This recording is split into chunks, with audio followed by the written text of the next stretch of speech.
The Ashworth Ball of 1818 would be remembered for many years hence,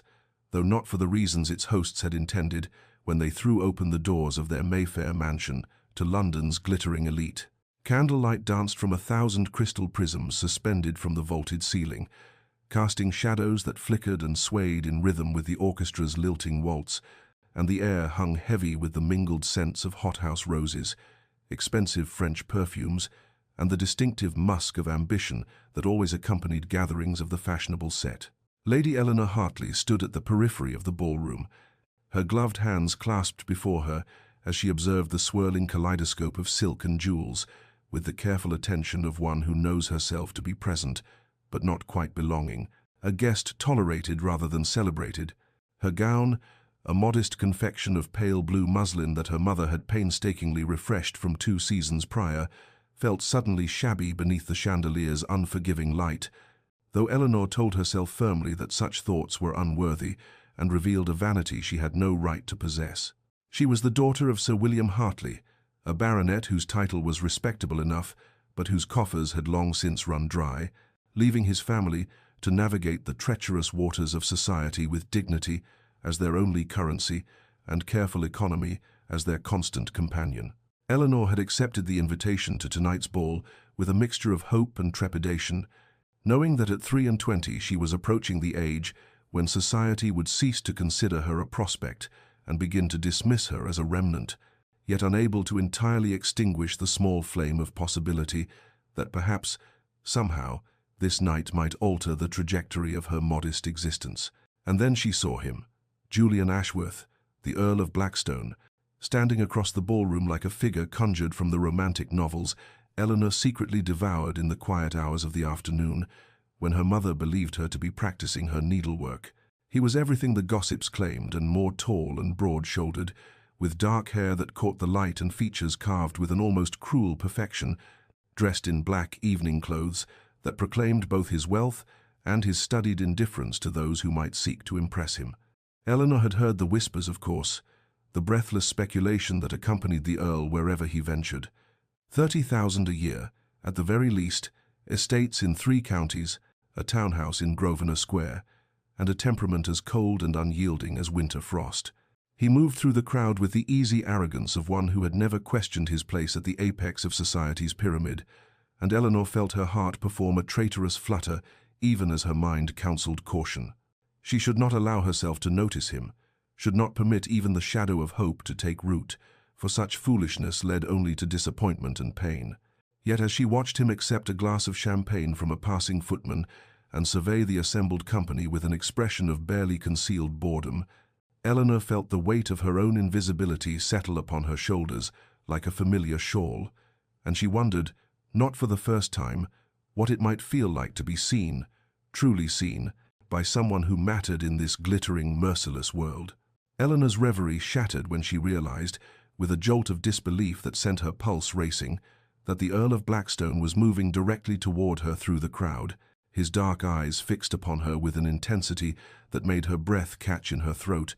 and for one wild, impossible moment, she thought perhaps she had been mistaken, that surely he could not be approaching her, Eleanor Hartley of no particular consequence, when the room was filled with heiresses draped in diamonds and daughters of dukes who had been angling for his attention all season. Yet he came steadily closer, and Eleanor's hands trembled as she smoothed her modest skirts, acutely aware of every worn seam and outdated detail, even as a small, treacherous flame of hope kindled in her chest, despite all her better judgment and years of learning to expect nothing from a world that had so little to offer girls in her position. "Lady Eleanor," he said, his voice smooth as aged whiskey, and he bowed with a grace that seemed almost mocking in its perfection. "Would you do me the honor of this dance?" The words hung in the air between them, and Eleanor felt the eyes of nearby guests turn toward them with curiosity and speculation, for the Earl of Blackstone did not dance with penniless baronets' daughters, did not notice girls who wore refreshed gowns and carried no dowry, and yet here he stood, his hand extended, waiting for her answer. "Yes, my lord," Eleanor managed, her voice barely above a whisper, and she placed her gloved hand in his, feeling the strength of his grip as he led her onto the floor, where other couples swirled in elegant circles. the orchestra's waltz washing over them in waves of sound that seemed to promise magic and transformation. For several measures they danced in silence, and Eleanor allowed herself to believe, just for those few precious moments, that perhaps the world was not as cruel as she had learned it to be, that perhaps fairy tales sometimes touched the lives of ordinary girls, that perhaps she was not invisible after all, but seen, valued, chosen. Then Julian stopped, abruptly, in the very center of the ballroom where the light from the chandeliers burned brightest, and the eyes of society focused most keenly, and Eleanor felt her stomach drop as she saw something shift in his expression, a coldness descending like frost upon glass. "Tell me, Lady Eleanor," he said, his voice carrying across the sudden hush that had fallen among the nearest couples, loud enough that heads turned and the whispers began immediately. "Did you truly believe that a girl in such an unfashionable gown, from a family in such diminished circumstances, would be a suitable partner for an earl?" The words struck her like physical blows, each one carefully chosen to wound, and Eleanor felt the blood drain from her face as she stood frozen in his grip, unable to move or speak or even breathe. "Your dress is 2 seasons out of date at the very least," Julian continued, his tone almost conversational, as though he were discussing the weather rather than destroying another human being before an audience of London's elite. "And one can hardly help but wonder why someone in your position would presume to attend an event such as this, when surely you must know that charity has its limits, and pity can only stretch so far." The music continued, but the couples nearby had stopped dancing, their faces reflecting shock, fascination, horrified delight at witnessing such spectacular cruelty, and Eleanor felt something inside her shatter, all those carefully maintained defenses crumbling to reveal the raw, bleeding wound of her humiliation. She pulled her hand from his grasp, her vision blurring with tears she could not allow to fall in this place before these people, and without a word she turned and fled, her slippers carrying her through the crowd that parted before her, like a sea before a drowning woman, out of the ballroom, down the marble stairs, into the night, where the darkness could hide her shame, and the cool air could not ease the burning mortification that consumed her entirely. Eleanor sat in her modest bedroom in the narrow townhouse, her family rented in an unfashionable corner of Bloomsbury, still wearing the pale blue gown that now felt like a shroud of shame clinging to her skin, and she relived the moment again and again with the terrible clarity of fresh trauma, seeing Julian's face shift from false warmth to cold cruelty, hearing his words echo in the chambers of her mind, where they had carved themselves into permanent scars, feeling the weight of all those watching eyes that had witnessed her complete and utter destruction. She had not cried during the long carriage ride home, had not permitted herself to break even when her mother had found her sitting in the darkness and had wrapped gentle arms around her trembling shoulders. But now, alone in the hours before dawn when the world was silent and no one could hear her grief, Eleanor wept with a violence that shook her entire frame, mourning not just the humiliation, but the death of something fragile and precious she had carried within her heart. Her mother came to her at first light, bringing tea that Eleanor could not drink, and speaking soft words of comfort that could not penetrate the fortress of pain Eleanor had erected around herself, and Lady Hartley's face was lined with a sorrow that came from knowing her daughter had experienced a cruelty she could not undo, had been wounded in a way that would leave marks no surgeon could heal. By mid-morning, the rumors had already spread through London like plague through a crowded city, carried on the gleeful tongues of those who found entertainment in others' suffering, and the few invitations that had trickled toward the Hartley household ceased entirely, replaced by a silence more devastating than any spoken condemnation. Eleanor's younger sister, Catherine, barely 16 and still innocent of society's viciousness, found Eleanor in the small parlor that afternoon and asked with genuine confusion why several ladies had cut them in the park that morning. Why Mrs. Pemberton had turned away when Catherine had greeted her, and the innocent bewilderment in her sister's eyes pierced Eleanor's heart more deeply than any of Julian's calculated cruelties. She could bear her own humiliation, could survive her own pain, but the thought that her shame might taint her sister's prospects, might close doors that should have remained open to one so young and blameless, filled Eleanor with a despair so profound she felt she might drown in it. That evening, as London prepared for yet another round of balls and entertainments, from which the Hartleys were now permanently excluded, Eleanor made her decision with the grim certainty of one who has looked into the abyss and chosen survival over continued suffering. She would leave London, would retreat to Hartley Manor, the small country estate in Derbyshire that was all her father's reduced circumstances had left them, would turn her back on this glittering, merciless world that had shown her only cruelty in exchange for her tentative hope. She would bury her dreams of love and acceptance in the quiet earth of the countryside, would learn to find contentment in simplicity and solitude, and would become the spinster aunt who taught village children and tended roses, and lived a life so small and quiet that it could never again be shattered by cruel men with handsome faces and hearts of stone. And if sometimes in the darkness she grieved for the girl who had believed in fairy tales and the possibility of being chosen, she would learn to silence that grief as one learns to live with chronic pain, accepting it as the price of having been foolish enough to hope in a world that reserved its kindness for those born with fortune and crushed those who dared to reach beyond their station. 3 months had passed since Eleanor fled London's glittering cruelty, and she now stood in the kitchen garden of Hartley Manor with soil beneath her fingernails and the September sun warm upon her shoulders, tending the herbs that grew in neat rows along the stone wall, where generations of Hartley women had cultivated rosemary and thyme and lavender that filled the air with scents that spoke of home and healing rather than expensive perfumes, that masked the rot beneath society's elegant surface. The manor itself was modest, a grey stone structure with mullioned windows and ivy climbing its western face, set in the rolling hills of Derbyshire, where the landscape stretched in shades of green and gold, where sheep dotted the distant fields, and the village of Ashford lay nestled in the valley below with its ancient church and market square, and simple people who measured worth in kindness rather than quarterings and dowries. Eleanor had found, to her surprise, that she did not miss London's entertainments, did not long for balls and theatre, and the constant performance that society demanded. For here she could breathe without the constriction of stays laced too tight and expectations that crushed the spirit, and could walk for hours across the moors without encountering anyone who knew of her humiliation or whispered behind gloved hands about the girl who had been destroyed by the Earl of Blackstone's casual cruelty. She had taken to teaching at the village school 3 mornings each week, helping the rector's wife instruct children whose hands were rough from farm work, but whose minds were eager and bright, and she found more satisfaction in seeing a child master their letters than she had ever found in any drawing-room conversation about fashion and gossip and who would marry whom. The days had developed a rhythm that soothed her wounded heart, a pattern of simple tasks and quiet pleasures that gradually allowed the raw edges of her pain to begin scarring over,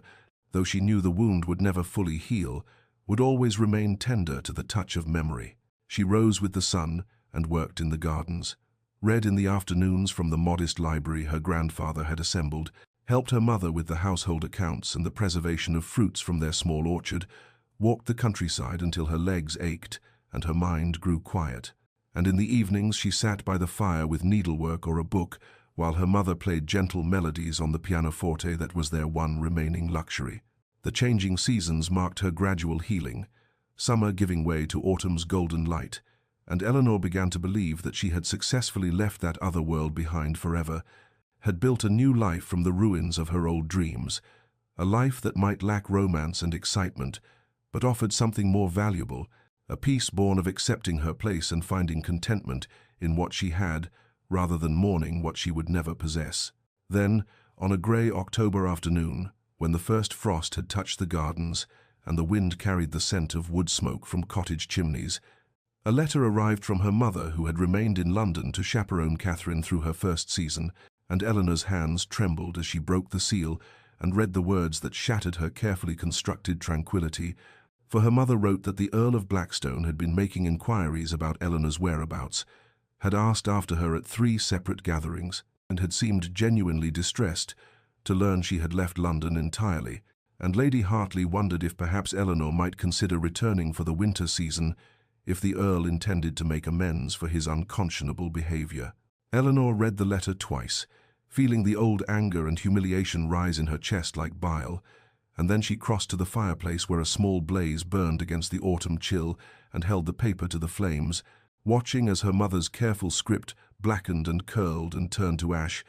destroying any possibility that Julian Ashworth's belated regret might reach across the miles to disturb the sanctuary she had built in this quiet corner of England, where earls and their cruelties could not touch her. Julian Ashworth sat in the library of his London townhouse 6 weeks after the ball, a half-empty bottle of brandy on the table beside him, and the curtains drawn against the afternoon sun that seemed too bright for the darkness that had settled into his soul. And he stared at the portrait of his father that hung above the mantelpiece, with eyes that burned from sleeplessness and shame, seeing in those painted features the same cold calculation that had driven him to destroy an innocent woman for the crime of making him feel something he had been taught to despise. His friend, Lord Marcus Weatherby, found him there in the gathering dusk and stopped in the doorway with an expression of disgust that Julian recognized as entirely deserved, for Marcus had witnessed the humiliation at the ball and had not spoken to Julian since that night, and the silence between them had been more damning than any words could have been. "You are a coward and a fool," Marcus said finally, his voice carrying the weight of a friendship that had spanned 2 decades and might not survive this moment. "And what you did to that girl was unconscionable. The act of a small man hiding his own weakness behind cruelty." Julian did not defend himself, could not find words to explain what he barely understood himself, and instead he poured another measure of brandy with hands that trembled slightly and drank it down like medicine that could not cure the sickness eating at his heart. The truth had come to him slowly over these weeks of self-imposed isolation, emerging from beneath layers of pride and conditioning, like bones surfacing through eroding soil, and the revelation had been devastating in its simplicity. He had humiliated Eleanor Hartley because he had been genuinely attracted to her, and had felt his carefully constructed walls begin to crack when she smiled at him across the ballroom, had recognized in her something real and warm that terrified him more than any battlefield ever had. She was unsuitable, his father's voice echoed in his mind, a baronet's daughter with no fortune and no connections, exactly the sort of woman a sensible earl would bed in private, but never acknowledge in public, and Julian had internalized these lessons so thoroughly that when confronted with a woman who made him want to choose heart over duty, he had lashed out with the viciousness of a wounded animal defending itself against kindness. His father's deathbed words came back to him now with bitter clarity. The old earl's final instruction that Julian must marry for advantage and never let sentiment cloud his judgment, must remember that love was a luxury the nobility could not afford, and Julian had nodded and promised and locked away every tender impulse behind walls of ice that he had believed would protect him from the weakness that had destroyed lesser men. But those walls had not protected him, had instead made him into something monstrous, a man who would crush a gentle woman's spirit rather than admit he was capable of feeling anything beyond cold calculation, and the cost of that protection had been his own humanity. Marcus crossed the room and took the brandy bottle away, setting it beyond Julian's reach with the firmness of one who had earned the right to such interventions. "She has left London," Marcus said, watching Julian's face for reaction, "gone to her family's estate in Derbyshire, and by all accounts does not intend to return. And can you blame her when you destroyed her reputation and her confidence in front of half the ton?" Julian felt something crack inside him at these words, a final breaking of the facade he had maintained even to himself, and he understood with devastating clarity that he had not merely hurt Eleanor Hartley, but had driven away the one woman who had ever looked at him and seen something worth caring for beneath the title and the wealth and the practiced charm.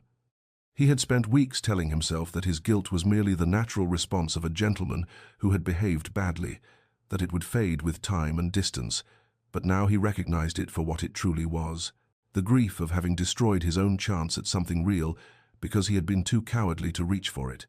"I must find her," Julian said, the words emerging hoarse and raw, carrying the weight of a decision that felt like stepping off a cliff into unknown depths.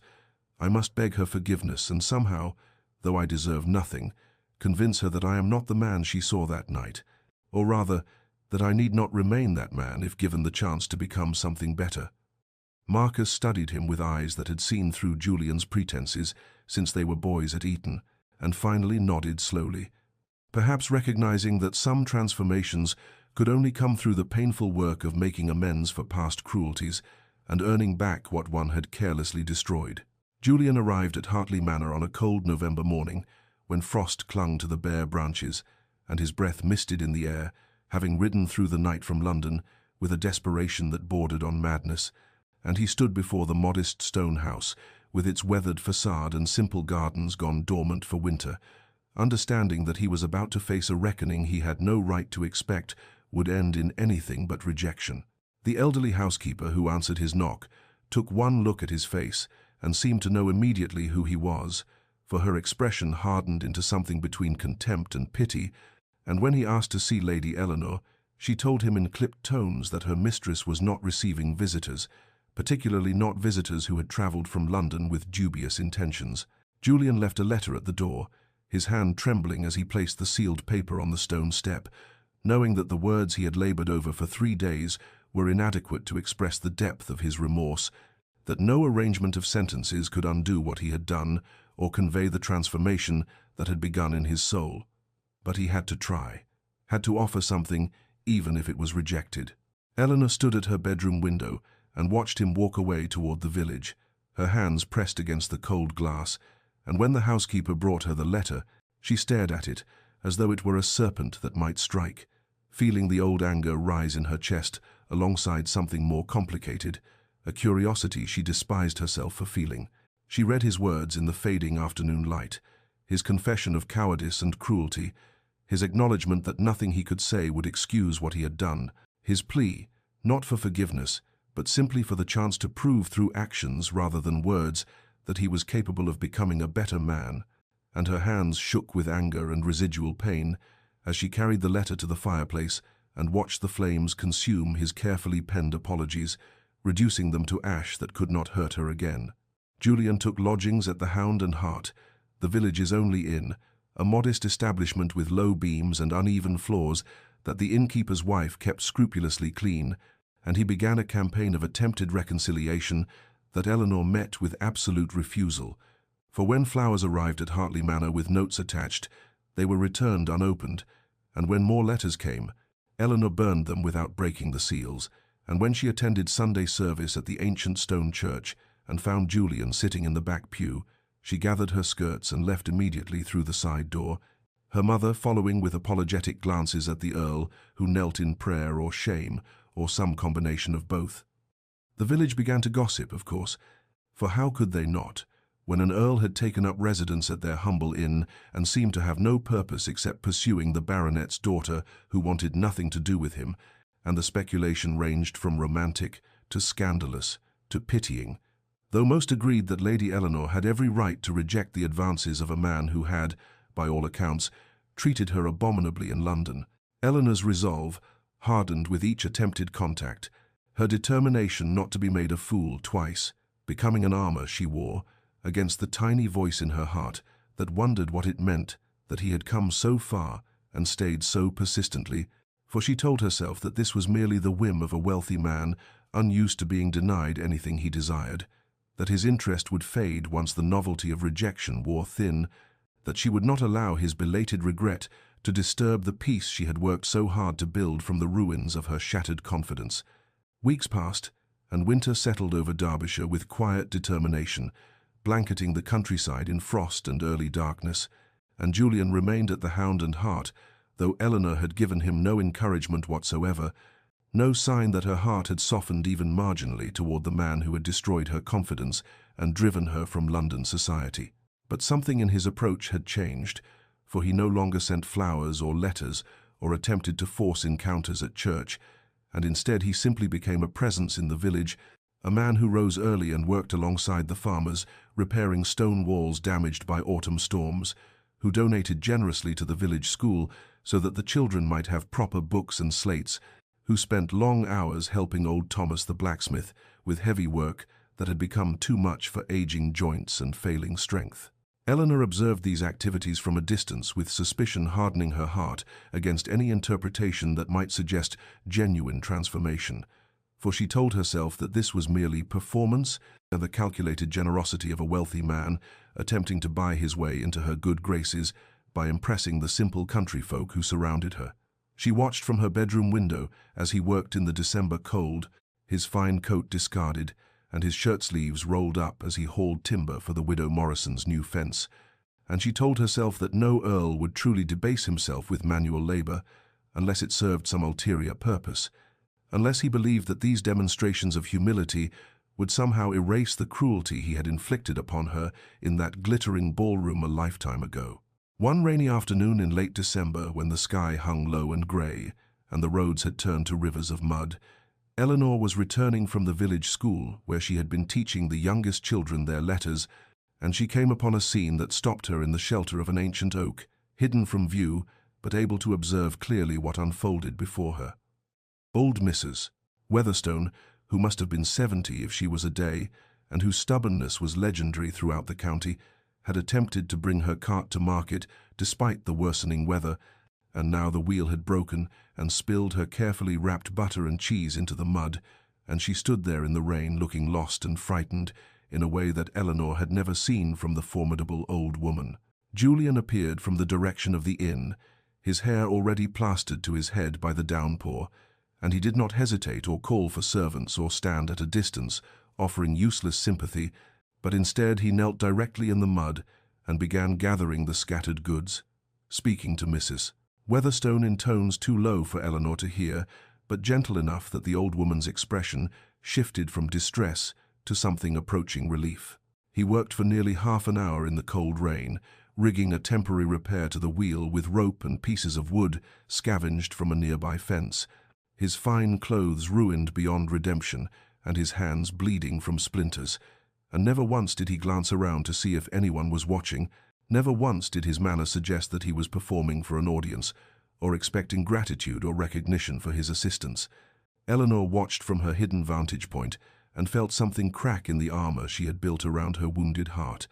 a tiny fissure that let in the possibility, terrifying and unwelcome, that perhaps people could truly change,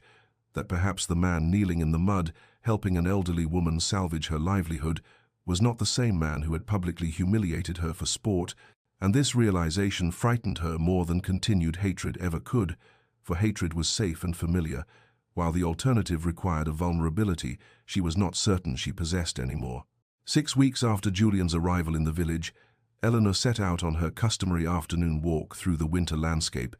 following the familiar path that wound past frost-covered fields and skeletal trees whose bare branches reached toward a sky heavy with the promise of snow,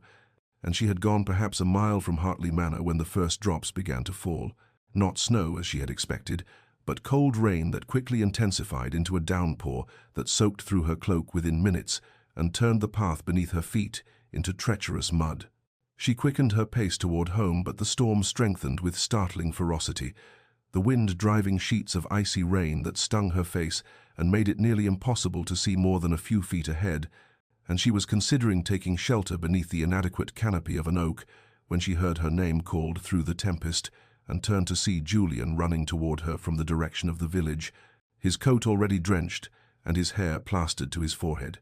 "There's a barn just ahead," he shouted over the roar of wind and rain, pointing toward a structure she could barely discern through the grey curtain of the storm. And though every instinct told her to refuse his assistance and continue alone, the rational part of her mind recognized that she would be soaked to the bone and possibly ill if she attempted to reach home in such weather. So she nodded once and allowed him to guide her toward the shelter without taking the arm he carefully did not presume to offer. The barn belonged to the Hendersons, she knew, and it smelled of hay and animals and dry wood as they stumbled inside, both of them dripping and shivering in the sudden silence that fell when Julian pulled the heavy door closed against the storm.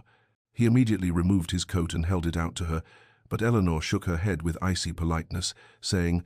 "I am quite well, my lord," though her teeth chattered and her hands trembled from cold and from the terror of finding herself alone with him for the first time since that dreadful night in London. "You are soaked through," Julian said quietly, his voice holding none of the arrogance she remembered,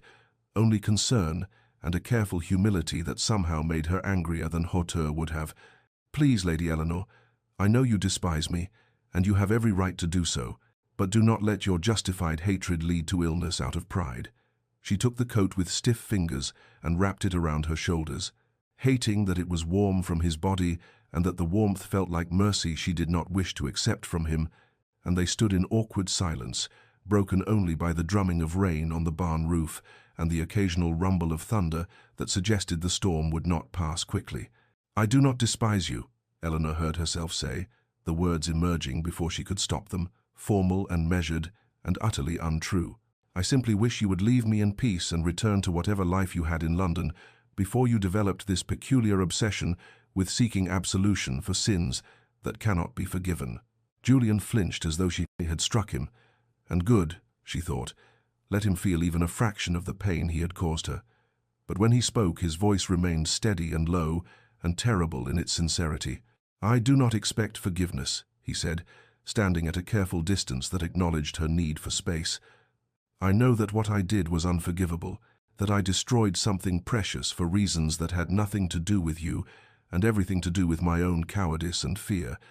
And I know that no apology, no matter how genuine, can undo the harm I caused or restore what I took from you that night." The rain continued its relentless assault on the barn, and Eleanor found herself trapped not just by weather, but by the intensity of his gaze, by words that stripped away the easy anger she had been nursing and forced her to confront the more complicated truth that part of her, a part she despised, wanted desperately to believe that transformation was possible and that people could change, that the man standing before her was not simply performing remorse, but genuinely understood the magnitude of his cruelty and the depth of her pain. Months later, when autumn arrived and painted the Derbyshire countryside in shades of amber and gold, Julian remained in the village, though Eleanor had given him no explicit encouragement beyond that single conversation in the barn during the storm, and something in the quality of their interactions had shifted in ways so subtle that Eleanor almost did not notice at first, for there were small moments now that accumulated like fallen leaves, a nod when she encountered him at the market where he was purchasing supplies to repair the village school's roof, a brief greeting exchanged after Sunday service when their paths crossed at the church gate and neither fled from the other's presence, and a moment when their eyes met across the village green, and he smiled with such careful gentleness that she found herself unable to sustain her icy composure and looked away, not in anger but in confusion at the warmth that threatened to bloom in her chest. Her younger sister Catherine arrived for a fortnight's visit in late September, full of London gossip and sisterly concern, and she observed Julian from a distance before pronouncing with characteristic directness that he seemed genuinely altered from the arrogant man who had destroyed Eleanor's reputation, that his work in the village appeared sincere rather than performative, and that perhaps Eleanor should consider the possibility that forgiveness might free her as much as it would absolve him. "You still love him," Catherine said one evening as they sat before the fire, her voice gentle but certain.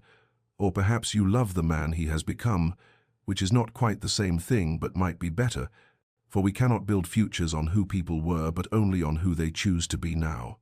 Eleanor denied it, of course, but the words haunted her in the days that followed, particularly one golden afternoon when she was walking past the village common and saw Julian with a group of children, teaching them to fly kites. He had evidently constructed himself, his coat discarded and his laughter genuine, as a little girl's kite soared higher than all the others, and she shrieked with delight.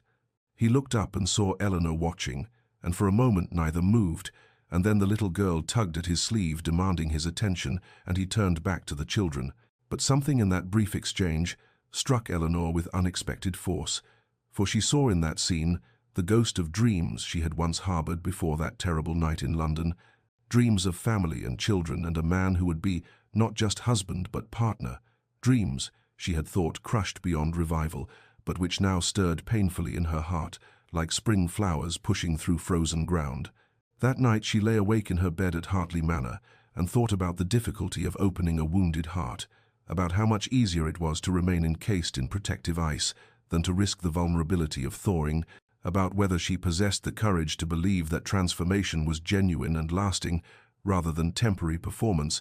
and she wondered whether she was protecting herself from further harm or simply punishing them both for sins that perhaps had been sufficiently atoned for through sustained action and patient devotion, and she found no answers in the darkness, but only questions that would not let her rest. The turning point arrived in mid-October when Mrs. Weatherby, Eleanor's elderly neighbour who lived alone in a cottage at the edge of the village, fell gravely ill with a fever that left her bedridden and delirious, and word spread quickly through the small community that the old woman had no family to care for her and that the village women were taking turns sitting with her through the long nights. Eleanor arrived at the cottage one grey afternoon with a basket of medicines and broth, prepared to take her turn at the sickbed, and she stopped in the doorway when she saw Julian already there, slumped in a chair beside Mrs. Weatherby's bed, with dark circles beneath his eyes, and his shirt sleeves rolled up, his coat discarded and his cravat loosened as though he had been there for many hours without rest, and in his hands he held a worn book from which he was reading aloud in a low, steady voice, though the old woman appeared to be sleeping. He looked up when Eleanor entered, and she saw exhaustion in every line of his face, but he simply nodded to her and continued reading until he reached the end of the chapter, then carefully marked the page and set the book aside before rising to greet her with the same careful formality he always maintained in her presence. "She has been asking for you," he said quietly, gesturing toward the sleeping woman.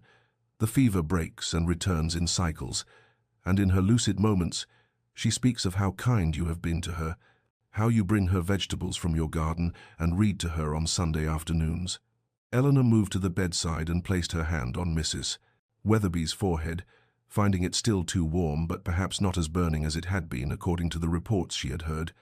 and she turned to Julian with a question in her eyes about how long he had been maintaining this vigil. 3 days, he admitted.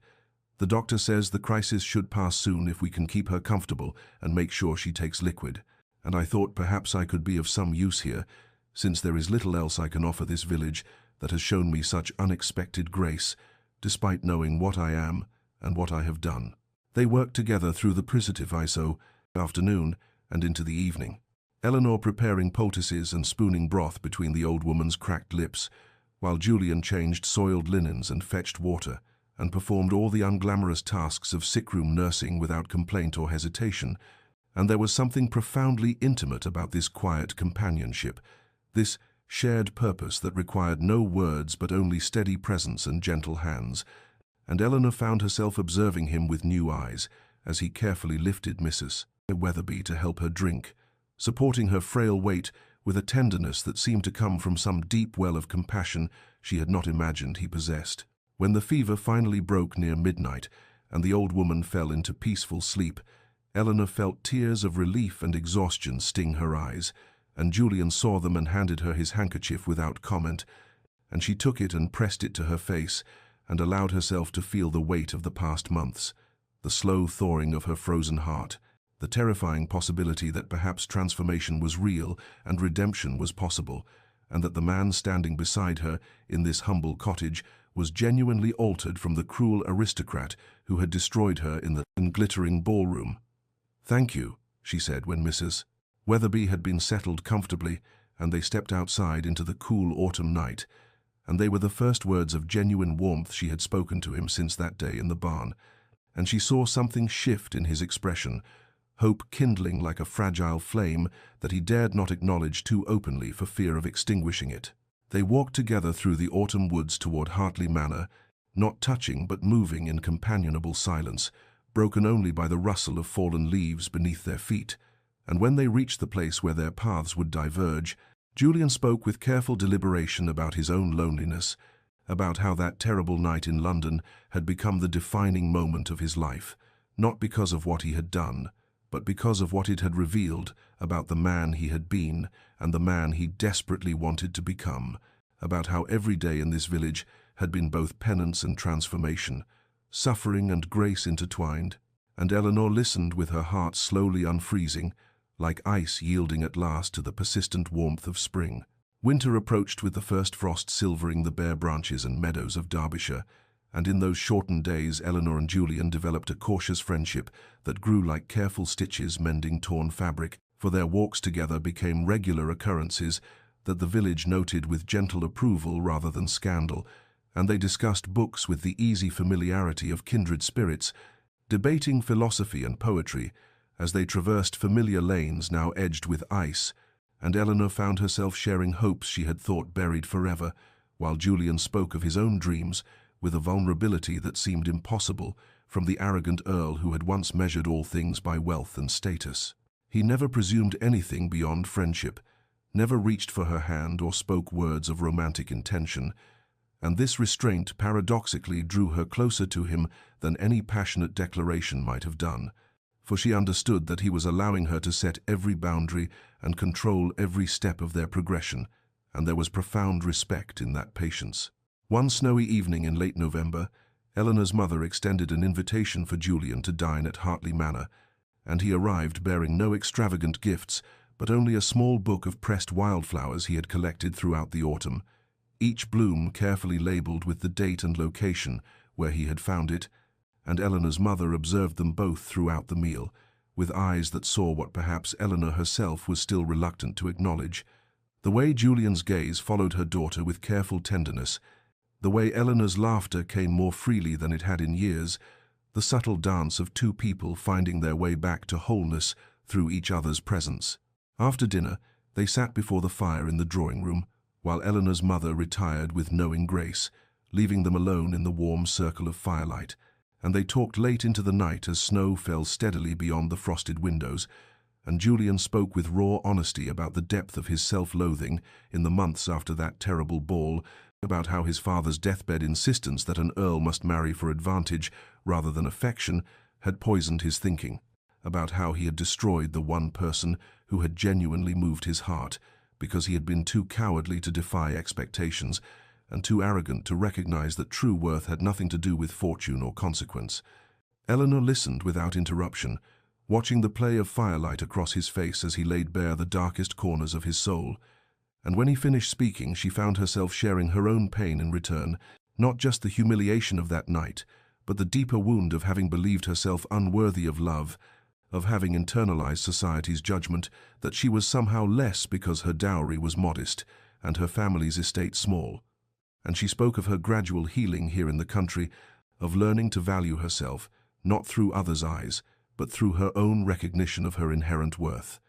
And Julian listened with such fierce attention that she felt truly seen, perhaps for the first time in her life, not as an ornament or a social inferior, but as a complete and valuable human being whose thoughts and feelings mattered profoundly. When the clock struck midnight and the fire had burned low to glowing embers, Julian rose to take his leave, and Eleanor walked with him to the door where fresh snow had drifted against the threshold, and he paused there in the cold hallway and said simply that knowing her, truly knowing her, had been the greatest privilege of his life, and she felt something shift irrevocably in her chest, the last defensive wall crumbling at last to reveal the truth. She had been protecting herself from acknowledging that she trusted him now in ways she had thought impossible, that transformation was real and sustained and worthy of belief. The Christmas season arrived with the village transformed into something from a pastoral painting, every cottage adorned with holly and ivy, and the small stone church, where Eleanor had found solace during her darkest days, now glowed with candlelight as the community gathered for the traditional celebration that marked the heart of winter, and Eleanor attended in a gown of deep green velvet that her mother had sent from London, simpler than the fashions she had once worn, but infinitely more suited to the woman she had become. And when Julian arrived and saw her standing near the altar arranging evergreen boughs, something passed across his face that made her breath catch, a look of such profound tenderness that she had to turn away to compose herself. They attended the celebration together, and though they maintained proper distance as always, the village noted their companionship with gentle speculation that Eleanor could feel like a warm current beneath the surface of every conversation, and she found she did not mind it as she once would have, for these people had shown her only kindness and had accepted Julian's presence among them with the generosity of those who understood that redemption was possible for any soul willing to pursue it with genuine intent. After the service, when mulled wine and sweet cakes were shared in the church hall and children ran laughing between the adults, Julian drew Eleanor aside into the quiet sanctuary of the empty church, where candles still flickered on the altar and the scent of pine and beeswax hung heavy in the cold air. And there in that sacred space he asked the question she had been both hoping for and dreading, whether she might ever forgive him fully, whether the shadow of that terrible night would always stand between them,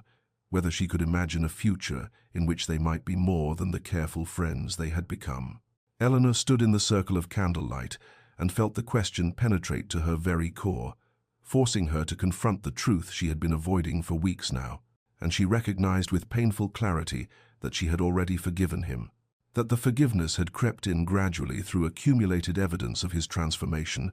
through his patience and humility and the countless small kindnesses he had shown, not just to her, but to everyone in this village who had given him the grace of their acceptance.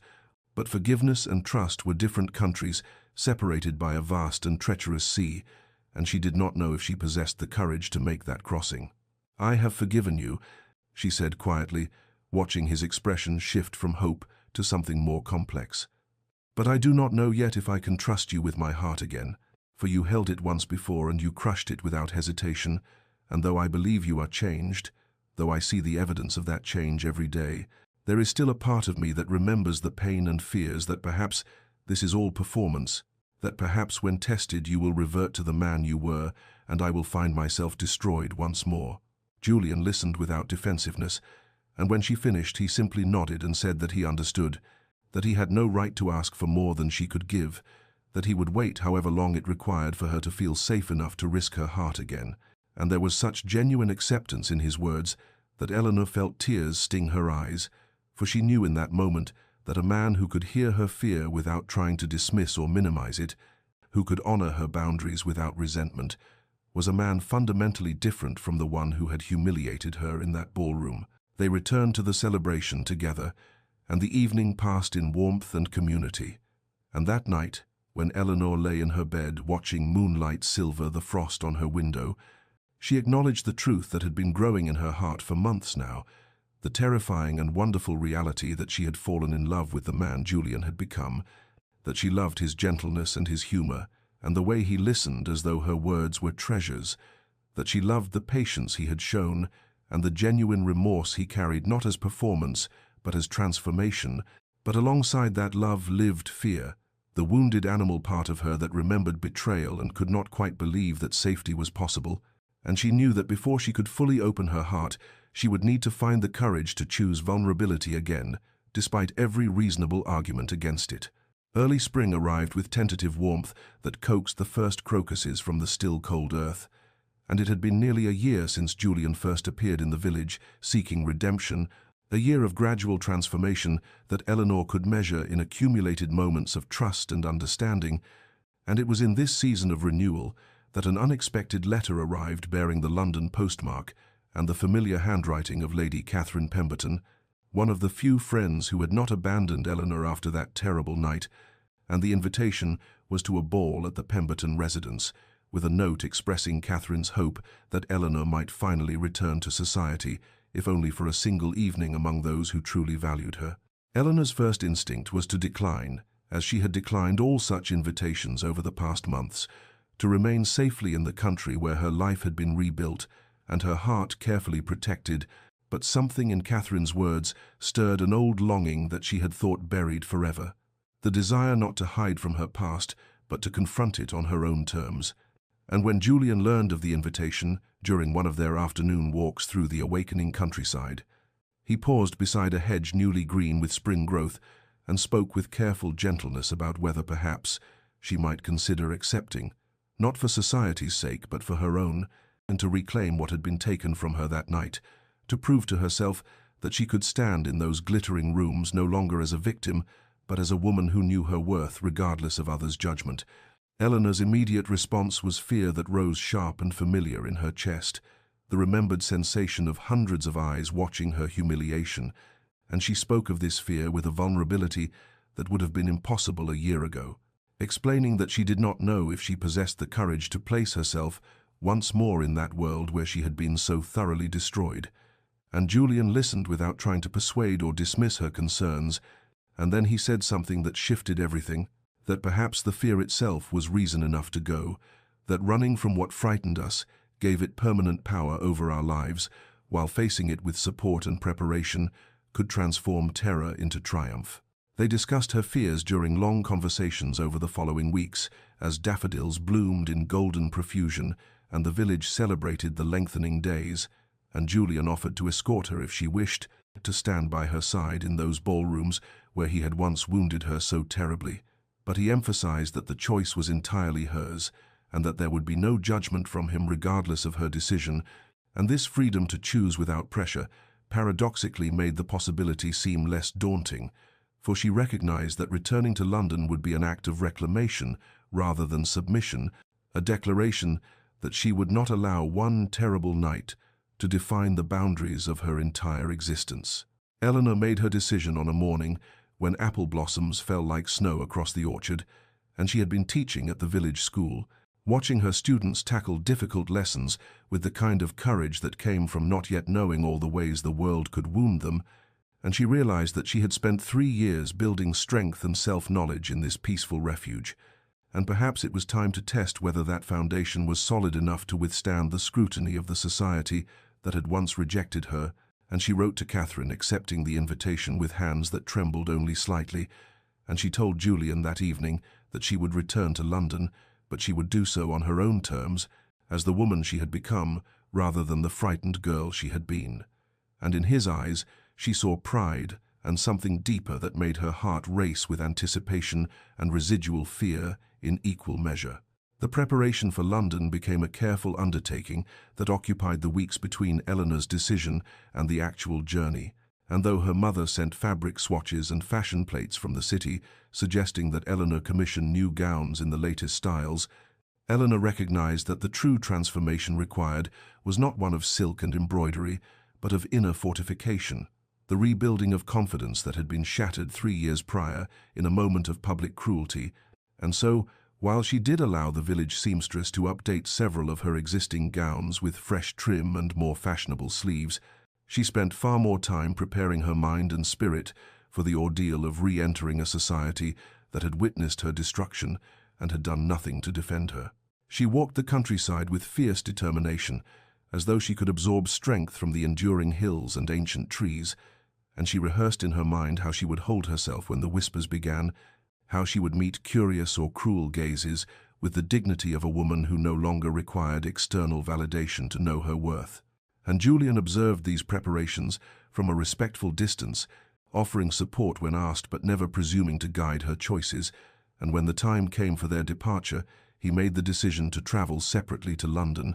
understanding that she needed to reclaim this territory on her own terms, rather than arriving under his protection like some fragile creature requiring a guardian. Eleanor journeyed to London with her mother in late April, when the city was alive with the excitement of the season's beginning, and as their carriage rolled through streets she had not seen in 3 years, she felt her pulse quicken with a complicated mixture of anticipation and dread, for though she had changed profoundly in her country exile, London remained exactly as she remembered it, beautiful and brutal, glittering with possibility and sharp with judgment, a place where reputations could be built or demolished with a single well-placed word. The Pemberton Ball arrived on a warm evening when the scent of lilacs drifted through open windows, and every fashionable family in London gathered in the magnificent ballroom that Eleanor entered, with her head high and her hand steady on her mother's arm, and she felt the moment awareness of her presence rippled through the crowd, the pause in conversations, and the turning of heads that she had anticipated and armored herself against, and some faces showed genuine pleasure at her return, while others displayed the avid curiosity of those hoping to witness fresh drama. But Eleanor found that she could meet all these gazes without the crushing shame that had once driven her into hiding, for she had spent 3 years learning that her value was not determined by the opinions of people who had never truly known her. Then the atmosphere in the ballroom shifted with Julian's entrance, and Eleanor's eyes found him across the expanse of polished floor and swirling dancers, as surely as a compass finds north, and she saw in his expression both nervousness and determination, and when he began to move through the crowd toward her with slow deliberation that allowed every person present to mark his intention, she felt her heart begin to race, not with fear, but with the profound recognition that this moment represented the convergence of separate journeys toward healing. And when he stopped before her and bowed with perfect courtesy, and asked in a voice that carried just far enough for those nearby to hear whether she would honor him with a dance, Eleanor placed her hand in his and said yes, with a clarity that felt like reclamation, like the opening of a door she had thought permanently sealed. And as they moved together toward the center of the ballroom where 3 years ago he had destroyed her, she understood that she was walking not toward repetition of past pain, but toward the possibility of transformation, and that whatever happened in the next moments would be faced by a woman who had learned through suffering and solitude and gradual trust that she possessed reserves of strength she had never imagined in those innocent days, before she learned how deeply the world could wound. The waltz began with the familiar strains of music that Eleanor had not heard in 3 years, and as Julian's hand settled at her waist and her own hand rested upon his shoulder, she felt the weight of hundreds of eyes upon them, the collective attention of London society focused on this moment of public reunion between the man who had destroyed her and the woman who had survived that destruction, and Julian guided her through the opening steps with a grace that belied the tension she could feel in his frame, and he leaned close so that his words would reach only her ears amid the music and murmurs, and he spoke of how he had imagined this moment countless times during the long months of seeking her forgiveness, how he had dreamed of holding her thus, but had never dared believe she might grant him such mercy, and his voice carried the tremor of genuine emotion as he confessed that he loved her with a depth that terrified him, that she had become the measure against which he judged all his actions, asking himself before each decision whether he was being the man worthy of Eleanor Hartley or merely the coward who had wounded her. And Eleanor's heart pounded so forcefully she thought, surely he must feel it where their hands joined, and she wanted to respond and to tell him that she too had traveled an unexpected journey from hatred through grudging respect to something that felt remarkably like love. But before she could form the words, Julian began to slow their movements, guiding them toward the center of the ballroom, where the crowd was thickest and the watching eyes most numerous, and Eleanor felt a sudden clutch of fear as memory overlaid the present moment with the ghost of that terrible night 3 years past. For it was in precisely this location that he had stopped their waltz before and spoken those cruel words that had shattered her world, and her breath caught and her steps faltered as Julian brought them to a complete stop, exactly where they had stood when he destroyed her. And for one terrible instant, Eleanor thought she might have been wrong about everything, that this entire year of careful courtship had been merely an elaborate setup for some new and more devastating humiliation. But then Julian took both her hands in his and turned to face not her but the assembled crowd, and his voice when he spoke was clear and carrying, pitched to reach every corner of the now silent ballroom, and he said that 3 years ago, in this very spot, he had committed an act of such profound cruelty that it haunted his every waking moment, that he had publicly humiliated a woman of extraordinary grace and goodness, because his own cowardice and pride had made him lash out at the very qualities that attracted him, and he declared before all these witnesses that Lady Eleanor Hartley was the finest woman he had ever known, possessed of a strength and dignity that his own actions had tested but could not break, and that he stood before them not to ask their forgiveness, for that was not theirs to grant, but to acknowledge publicly the harm he had done and the profound unworthiness he felt in her presence. And the ballroom remained frozen in shocked silence, as Eleanor felt tears begin to slip down her cheeks. But these were not the tears of humiliation she had shed in this place before. These were tears of release and healing, the salt water that washed away the last residues of shame and fear. And when Julian turned back to her with eyes that held both hope and terror, she found she could not speak past the emotion that closed her throat, but she squeezed his hands in silent answer, and around them the whispers began to rise like wind through autumn leaves, some scandalized and some moved. But Eleanor discovered in that moment of public vulnerability that she no longer cared what any of them thought, for she had reclaimed not just her place in these glittering rooms, but something far more valuable, the certainty of her own worth, and the courage to believe that even the deepest wounds could heal when met with genuine remorse and patient love. The aftermath of the ball rippled through London society with the force of a stone cast into still water, and in the days that followed, Eleanor found herself the subject of intense speculation and divided opinion, for some members of the Ton viewed Julian's public apology as a scandalous display of emotion, unbecoming an Earl, while others whispered that it had been the most romantic gesture witnessed in years, and there were those who had abandoned Eleanor 3 years prior, who now sought to renew their acquaintance as though nothing had ever transpired,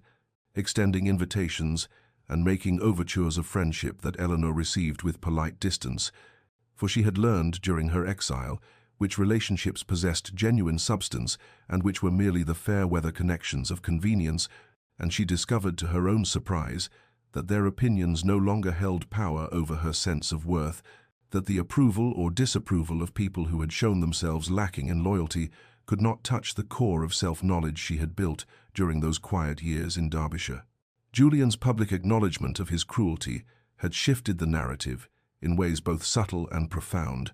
transforming Eleanor in the eyes of society from a woman who had been justly put in her place to a woman who had been grievously wronged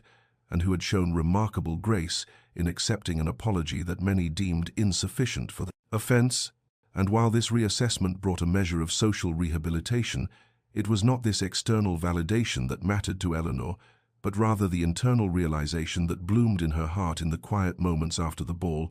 the recognition that she was ready to trust Julian fully, to believe not just in his remorse, but in the fundamental transformation she had witnessed over the course of their year together. The weeks that followed brought a courtship unlike any Eleanor had imagined in her girlish dreams before the world had taught her about pain and healing, for Julian courted her with a patience and attentiveness that spoke of deep respect rather than mere passion, and they walked together through Hyde Park in the soft light of May mornings when the world seemed freshly made and full of possibility. And he took her to the theatre where they sat in his box and discussed the performances with an ease that came from genuine intellectual companionship, and they spent evenings in quiet drawing rooms, engaged in conversations that ranged from poetry to philosophy to the small observations about human nature that revealed how thoroughly they had come to know one another's minds and hearts. Julian understood that true courtship required earning the trust not just of Eleanor but of her entire family, and so he called upon her mother with respectful regularity and engaged Eleanor's younger sister in conversations about her interests and hopes, and he made no presumptions about his welcome, but rather built his place in their lives through accumulated acts of consideration and genuine care. And Eleanor's mother, who had held reservations born of protective love and memory of her daughter's suffering, found herself gradually won over by the evidence of sustained change. By the way Julian looked at Eleanor with reverence rather than possession, by his willingness to accept without complaint the slower pace and greater scrutiny that his past actions had earned. Eleanor found herself reflecting often during these weeks on the nature of transformation, both Julian's and her own, for she recognized that she was not the same woman who had fled London 3 years ago in shame and devastation, that the suffering she had endured and the solitude she had embraced had forged her into someone stronger and wiser, someone capable of discernment and forgiveness without sacrificing self-respect. And she saw, too, that Julian's change was not a temporary performance designed to win her hand, but rather a fundamental reordering of his values and priorities, evidenced not just in grand gestures, but in the small daily choices he made about how to treat every person he encountered, from the highest-ranking peer to the servant who brought his tea, and she understood that they were both walking toward a future built not on the shallow foundations of initial attraction or social advantage, but on the deeper bedrock of mutual respect and hard-won understanding. And this knowledge filled her with a quiet joy that felt more substantial and enduring than any emotion she had experienced in those innocent days,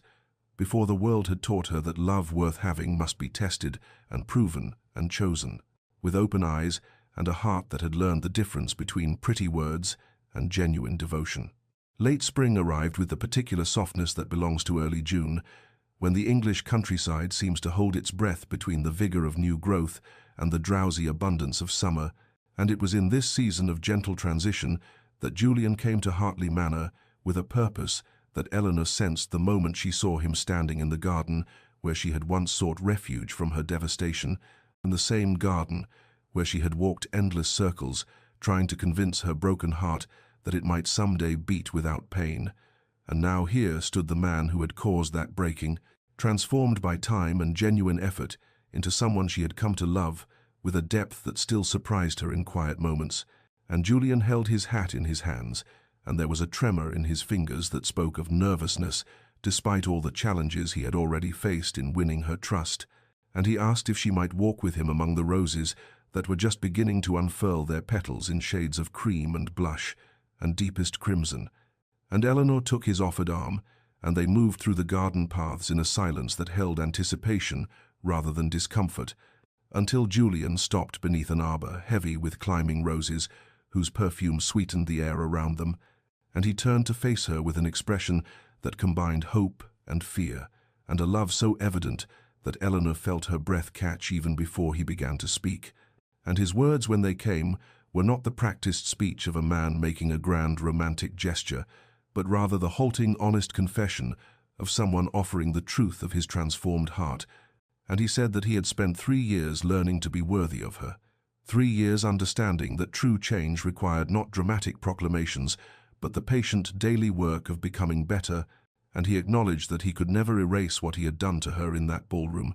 that the memory of his cruelty would always stand as a testament to the man he had been and a reminder of the man he must never be again. And then he knelt there in the garden dirt, heedless of his fine clothes, and asked if she would consent to marry him. Not because of his title or wealth or the social advantages such a union might bring, but because he loved her with every particle of his being, and would spend the remainder of his days striving to deserve the gift of her presence in his life. And Eleanor looked down at this man who had destroyed her and then rebuilt both himself and her faith in the possibility of redemption. And she realized that her answer had been forming throughout all the months of watching him prove, through sustained action, that people could indeed transform themselves when motivated by genuine remorse and love. And she said yes, not because she had forgotten the past, but because she had seen him face it unflinchingly and choose to become someone different, someone worthy of trust and love. And the second chance that she now understood required courage from both the one who granted it and the one who received it. And Julian rose and took her hands with a gentleness that seemed to acknowledge the preciousness of what she was giving him, and they stood together beneath the roses, planning not a grand society wedding designed to impress the ton, but rather a simple ceremony focused on the only thing that truly mattered, the love that had been earned through patience and forgiveness, and the willingness of two people to believe that even the deepest wounds could heal when met with genuine devotion and the passage of time. Summer arrived at Hartley Manor with the particular radiance that belongs to late June, when the English countryside seems to glow with an almost otherworldly beauty, and it was on such a day 3 years after the humiliation that had nearly destroyed her, that Eleanor stood in the small stone chapel that had witnessed generations of Hartley family occasions, preparing to bind her life to the man who had once been her greatest source of pain and had become her most profound source of joy. And the chapel was filled, not with the glittering throngs of London society, but rather with those whose presence held genuine meaning, her family and the village friends who had sustained her through the darkest period of her life. And Julian's small circle of true companions, who had witnessed his transformation and supported it without judgment. And as Eleanor walked down the short aisle on her father's arm, she was acutely aware that she was not the frightened girl who had once trembled at the opinions of people who valued appearance over substance, but rather a woman who had learned through suffering and healing to know her own worth independent of external validation. And she wore a gown of simple elegance in cream silk that needed no elaborate ornamentation, because she herself had become the adornment, her face radiant with a happiness that came from choosing love with open eyes, and a heart that had been broken and mended stronger than before. And when she reached the altar where Julian waited, she saw in his expression a reverence that spoke of his understanding of the gift she was giving him, the trust that he had spent 3 years earning through patient action rather than empty promises. And the vicar began the ceremony with words about the sacred nature of marriage and the commitment required to build a life together. But Eleanor barely heard the traditional phrases because she was focused entirely on Julian's face and the tears that gathered in his eyes as he looked at her. And when the moment came for vows, Julian spoke not the standard words, but rather a promise he had written himself, pledging to spend every remaining day of his life striving to be worthy of her faith in him and to honor her strength and gentleness, to build with her a partnership founded on mutual respect and the understanding that love worth having must be tended carefully and protected fiercely. And Eleanor's own vows acknowledged the journey they had traveled together, the pain that had been transformed into growth, the broken trust that had been rebuilt stronger through genuine effort and time, and she promised to walk beside him, not as his subordinate, but as his equal partner, in creating a life that honored both the lessons of their difficult past and the possibilities of their shared future. And when the vicar pronounced them husband and wife, and Julian kissed her there in that simple chapel, filled with people who genuinely loved them both, Eleanor felt a completion that had nothing to do with finally achieving the married state she had once dreamed of in her innocent girlhood, and everything to do with having found a love that had been tested and proven and chosen with wisdom, rather than naivete. and the celebration that followed was warm and genuine, with no pretense or performance, just food and laughter, and the simple joy of people who cared for one another, gathering to witness the beginning of a marriage that everyone present understood had been earned rather than simply arranged. And as evening approached, and Eleanor and Julian prepared to depart for the first night of their married life, they stood for a moment, looking back at the chapel and the manor and the gardens where so much of their story had unfolded, and Julian took her hand and said softly that they would divide their time between London and the country, creating a life that drew on the best of both worlds. And Eleanor smiled and squeezed his hand, knowing that wherever they went, they would carry with them the knowledge that they had built something rare and precious, a love founded not on the shallow attractions of youth, but on the deeper bedrock of respect and genuine transformation, and the courage required to believe that even the most profound wounds could heal when met with patience and unwavering devotion. 5 years had passed since that summer wedding at Hartley Manor, 5 years that had transformed the careful hope of newlyweds into the settled contentment of a marriage that had been tested before it even began, and had therefore been built on foundations deeper than most couples ever knew. And it was on an autumn afternoon in 1826 that Eleanor stood at the window of their country estate, watching her 2 young children play in the gardens, where she had once walked alone, nursing wounds she had thought would never heal, and her daughter Catherine, who was 4 years old, with her father's dark hair and her mother's thoughtful eyes, was attempting to teach her younger brother Thomas the proper way to hold a book, even though at 2 he was far more interested in turning pages to hear the satisfying rustle than in the stories they contained. And Eleanor felt her heart expand with a happiness so profound it still surprised her in moments like these, when she paused to consider the life she had built from the ashes of her humiliation, and she heard the sound of hoofbeats and turned to see Julian riding up the lane from the village where he had spent the afternoon, helping to repair the school roof, because despite his title and wealth, he had never forgotten the lessons he learned during those 3 years of proving himself worthy. And he dismounted and immediately scooped up both children, who shrieked with delight at their father's arrival, and Eleanor walked out to greet them, and Julian looked at her over the children's heads with an expression that still held wonder, as though he could not quite believe his good fortune in being granted this second chance at happiness. And later, after the children had been fed and bathed and tucked into their beds with stories and kisses, Eleanor and Julian sat together in the library, where a fire crackled against the autumn chill, and they spoke, as they often did, of the ordinary concerns of their shared life, estate matters, and the children's education and plans for the winter months. But then Julian grew quiet and reached for Eleanor's hand and said that he had been thinking about that night at the Ashworth ball and how it had been 8 years since he had destroyed her with his cruelty, and Eleanor felt the old pain stir briefly, like an almost healed wound touched gently. But when she looked at Julian, she saw not the arrogant Earl who had humiliated her, but rather the man who had spent years learning to be better and who still worked every day to deserve the gift of her love. And she told him that she had been thinking of it too, but not with anguish anymore, rather with a kind of grateful recognition that sometimes the worst moments of our lives become the catalysts for the most profound transformations. And Julian's eyes grew bright with unshed tears as he said that he would never stop being sorry for causing her pain, but that he was also grateful in a way he could barely articulate, because that terrible night had forced him to confront the man he had been and choose to become someone different. And Eleanor squeezed his hand and said that their story had become proof to her that people truly could change when motivated by genuine remorse and love, and that wounds could heal when met with patience and sustained devotion.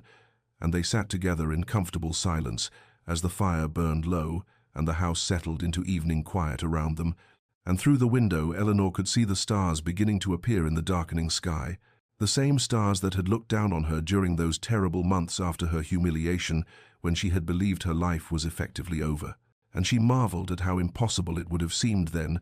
to imagine this moment of peaceful domestic happiness,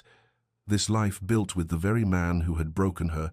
and she understood with complete clarity that their love was stronger precisely because it had been earned rather than easily given, tested rather than assumed,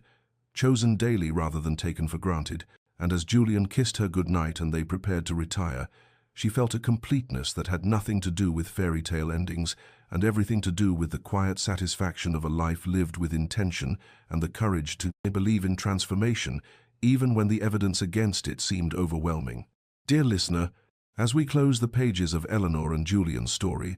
we must pause to consider what their journey reveals about the nature of transformation and forgiveness, and the extraordinary courage required to believe that people can change even when they have wounded us most deeply. For this is not merely a tale of romance restored,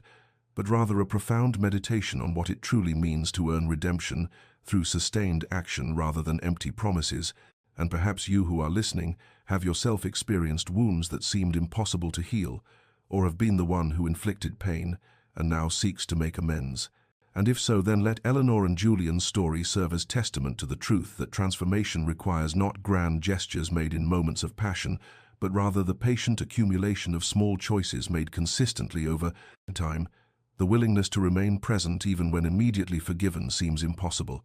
the humility to accept that some wounds take years to heal and that this timeline must be respected rather than rushed, and understand, too, that forgiveness is not weakness, but perhaps the greatest strength we possess as human beings,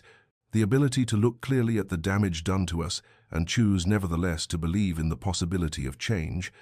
though this forgiveness must never be confused with foolishness. For Eleanor did not forgive Julian because of pretty words or momentary remorse, but rather because she witnessed 3 years of genuine transformation, saw him become through deliberate effort a man worthy of the trust she had every right to withhold.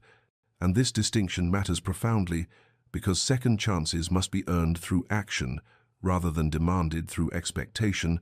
and the love that Eleanor and Julian built together was stronger precisely because it had been tested before it even began, founded not on the shallow attractions of physical beauty or social position, but on the deeper bedrock of mutual respect and the shared understanding that they had both been transformed by their journey through pain toward healing. And perhaps you face tonight a wound that seems too deep to mend or stand on the other side, hoping desperately to prove yourself changed to someone you have hurt. And if so, then let this story remind you that healing is possible but never easy, that it requires time and patience, and the willingness to believe that we are not forever defined by our worst moments, but can, through genuine effort, become better than we have been. And may you find the courage, whether you are the wounded or the one who has wounded, to engage in the difficult work of transformation and forgiveness, to trust that even the most profound breaks can be mended when met with sustained devotion and authentic change. And may you rest tonight in the knowledge that your story, like Eleanor and Julian's, is still being written, and that the possibility of redemption and healing remains available to all who are willing to pursue it with honest hearts and patient hands. And if this story has moved you, then please subscribe to Enchanted Chronicles, where we share tales of love and transformation and the enduring human capacity for growth. And may you find peace in whatever storms you weather and courage for whatever journeys lie ahead. For the stars that shine above us tonight are the same stars that witnessed Eleanor's tears and her eventual joy, eternal witnesses to the truth that even our darkest nights can give way to unexpected dawn.